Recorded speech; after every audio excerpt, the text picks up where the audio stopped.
آیا ملګرو ستاسو د جیمیل اکاونټ ستاسو د موبایل نه علاوه خو په بل موبایل کې نه دی لاګین؟ ستاسو د جیمیل اکاونټ تاسو نه علاوه بل څوک خو نه استعمالوي؟ نو هم وسې چک کړئ او که بل څوک استعمالوي هغه ترې لرې کړئ.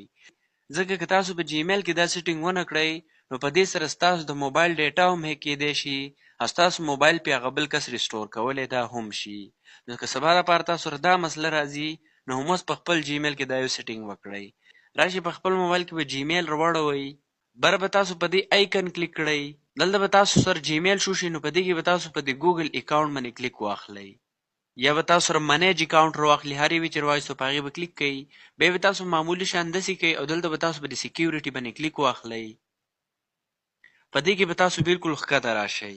دلته به تاسو له یو اپشن درکړي یور ډیوایس او لاندې لیکل دی ویر یو ار ساین ان. نو دلته به تاسو سره نور موبایل شو شي. صحیح ده، دلته به تاسو په دې منیج آل ډیوایس کلیک واخلئ. و چې ستاسو جیمیل ستاسو موبایل نه علاوه کم ځای کې لاګین وي نو هغه به ټول دلته شو شي. نو دلته وګورئ زما دا جیمیل صرف په دې موبایل کې لاګین دی او بل په آیفون کې لاګین دی، تاسو لیدلی شئ.